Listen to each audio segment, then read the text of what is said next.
Fala pessoal, tudo bom com vocês? Hoje mais um vídeo aqui no canal da NetFisio. Eu sou o Felipe Campos, fisioterapeuta intensivista. Pessoal, vou tentar explicar bem resumidamente aqui a diferença de pressão positiva e pressão negativa. Termos que a gente vê demais, né? Quando o paciente está em ventilação mecânica ou fora, que a gente discute em cursos de ventilação mecânica. A ideia é fazer um vídeo com o slogan da NetFisio, né? O dia a dia do fisioterapeuta, né? Da forma mais simples possível. Bom, pessoal, vamos lá.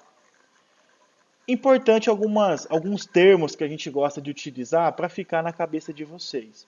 Respiração espontânea, né? Respiração por pressão negativa, quando está fora do ventilador mecânico.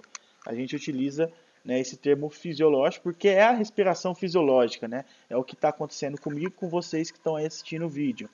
E aí, pessoal, quando esse paciente é submetido à ventilação mecânica invasiva, né? Ou seja, mudou totalmente a forma de ventilação desse paciente, né? Então, é por pressão positiva e não mais por pressão negativa, que é a forma fisiológica. Então, a gente gosta de utilizar esse termo antifisiológico. Por quê? Bom, definição de ventilação mecânica, galera, é um suporte ventilatório. Essa é a melhor definição. Por quê? A ventilação praticamente não trata nada. Ela simplesmente vai substituir a função dos músculos respiratórios, que é fazer a ventilação, né? Que acontece? Essa função dos músculos é uma função vital para o ser humano, né? Então, se ele não respirar, ele morre, né? Então, quanto mais sutil, né? Quanto menos agressivo a gente for, né? Nessa ventilação, a gente tem a chance maior de não ocasionar danos, né? De não lesionar pulmão e músculo ventilatório, principalmente o diafragma. Então, essa definição antifisiológica é importante quando o paciente está em ventilação mecânica invasiva, porque a gente tem que ser o mais sutil possível. Bom, ventilação espontânea ou ventilação por pressão negativa, como ela acontece? Bom, pessoal, inicialmente, né, ela precisa de uma contração muscular, principalmente do diafragma. Ele fica em forma de cúpula em repouso. Então, quando ele se contrai, ele abaixa. Essa contração diafragmática, ela causa diferença de pressões. O que é isso? Na atmosfera tem mais pressão, tudo positivo, né? E dentro do tórax, né, quando ele negativa esse diafragma, ele aumenta a pressão pleural, ele negativa a pressão pleural. Então, se fica menos negativo dentro do tórax, vamos dizer assim, e positivo aqui na atmosfera, por diferença de pressões, o ar se desloca da onde tem mais para onde tem menos. Então esse ar fica deslocando, vai enchendo, vai enchendo, vai enchendo, vai enchendo. Quando enche totalmente os pulmões e as pressões se igualam dentro do pulmão e na atmosfera, quando as pressões se igualam, não tem movimentação de gás, o fluxo é zero. Então o que acontece? O ar tem que sair. Como? O pulmão tem propriedades elásticas, então qual é a tendência dele? É sempre voltar ao seu estado de repouso. Um exemplo, você pega um elástico, quando você estira ele ao máximo e solta, a tendência é ele voltar ao seu estado de repouso. E isso é o que acontece nos pulmões normais. Tem patologias que podem alterar isso, tá certo? Então, pulmões normais, ele tem que se recolher ao seu estado de repouso. Isso a gente chama de elastância. Então, quando ele se recolhe, não tem movimentação de gás, ele empurra o ar para fora. Isso causa a expiração, que é de forma passiva, por esse recolhimento elástico pulmonar, tá certo?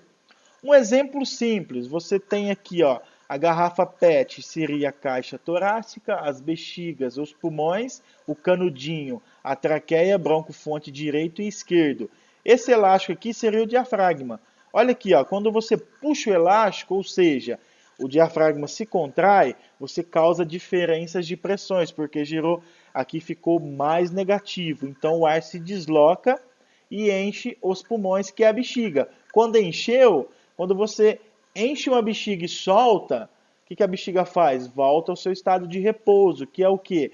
Que é o recolhimento elástico. Os pulmões se comportam assim, e aí ele empurra o ar para fora, né? Então assim se dá a inspiração e expiração, né, de forma negativa. Para a gente estratificar aqui mais, quando ele faz uma contração diafragmática, né, o ar vai entrar por diferença de pressões, só que ele tem que vencer alguns componentes, né? Ele tem que passar aqui nariz, boca, via aérea de condução, né, traqueia. Então ele tem que vencer esse componente resistivo, né, que é a primeira entrada aqui. Então ele vence esse componente resistivo. Quando o ar chega na intimidade alveolar, ele tem que vencer outro componente, né? Ele tem que distender esse alvéolo. Então ele tem que vencer o componente elástico. Então, ele tem que trabalhar com esses dois componentes. Se a gente colocar na fórmula, né, aqui é a fórmula da equação do movimento, né? Então, pressão de via aérea, componente resistivo mais componente elástico. É isso que tem que vencer, né? Aqui está adicionada a PIP quando é ventilação mecânica, né? Senão a gente tem uma PMUS, que é a pressão muscular, né, em respiração espontânea. Então, só para estratificar, né, a diferença. Então, aqui é a pressão negativa. Agora, quando o seu paciente é entubado, quando ele vai para a pressão positiva, o que acontece? Você vai simplesmente empurrar um ar para dentro do pulmão, né? Uma pressão positiva conectada a uma via aérea, tubo orotraqueal, né? Ou traqueostomia, também pode ser por máscara, né? Durante a ventilação não invasiva. E aí o que acontece? A força que vai gerar, o que vai acontecer de impacto nos pulmões, depende da complacência e resistência do sistema respiratório do paciente. Então, o ar vai entrar, aconteça o que acontecer. Então, é importante a gente entender os mecanismos, parâmetros de segurança, né, para ficar mais sutil possível. Então, como que funciona o ventilador? Ele está conectado a uma rede de gás, principalmente, na maioria das vezes, oxigênio e ar comprimido, né? A gente regula aqui pressões e aí ele alimenta esse ventilador, que ele vai jogar o ar para dentro dos pulmões do paciente, né? Bom, só o aparelho tem várias marcas, modelo, preço, do jeito que você quiser. Só que aqui parece que é um funcionamento perfeito, né? Mas precisa do quê? Precisa de um cérebro, né? Precisa de alguém que está conduzindo isso. E você ter expertise para conduzir a ventilação e não agredir os pulmões, isso é fantástico. Então, pessoal, diferença, pressão negativa e pressão positiva. Bom, a gente tem aqui, né, as nossas plataformas, né, tem aqui uma página no Instagram, @netfis, aqui também no canal do YouTube, onde está sendo postado esse vídeo. A gente tem o nosso site, netfisiocursos.com.br, que é onde a gente vende os nossos cursos online, que está agora aberto, a terceira turma aqui do módulo 1, né, que é um conceito bem básico, introdução, conceitos, funcionamento, montagem de ventilador, curvas ventilatórias, pressão, fluxo e volume, né? A gente vai identificar disparo, fase inspiratória, ciclagem, fase expiratória nas curvas, né? Modos ventilatórios básicos, utilizando o simulador, que é bastante interessante. E aí, iniciando a ventilação, qual tipo de paciente, quais os cuidados, como que eu programo o volume, quais são os alarmes, isso é bem importante. E aí, a ideia do curso, aulas online, presencial, tá bom? Via Zoom, né? Com certificado de 10 horas por curso, né? Mentoria no WhatsApp de 30 dias. E a gente também está com o nosso módulo 2 aberto, né? Que aí já é uma ventilação mais estratégica. E aí é o paciente asmático e DPOC, o neurocrítico, a ventilação no obeso e cardiopata e o desmame ventilatório. Então a gente trabalha esses dois modos, fazendo a inscrição nos dois tem desconto super interessante, tá certo? Galera, abraços a todos, logo logo tem mais vídeo aí no canal. Valeu!